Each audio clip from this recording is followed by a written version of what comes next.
Villi are tiny finger-like projections lining your small intestine.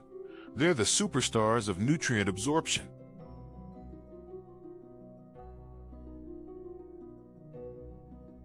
Each villus has blood capillaries for absorbing glucose and amino acids, and a central lacteal for absorbing fats.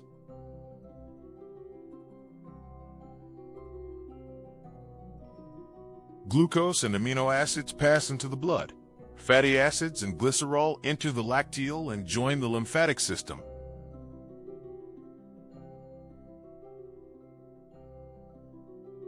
Villi massively increase surface area. Their thin walls and rich blood supply make absorption fast and efficient.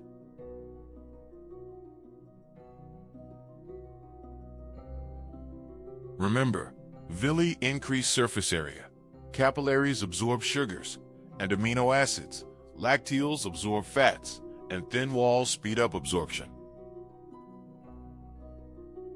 Subscribe to Ovasaabi for more lessons. Visit ovasaabi.com.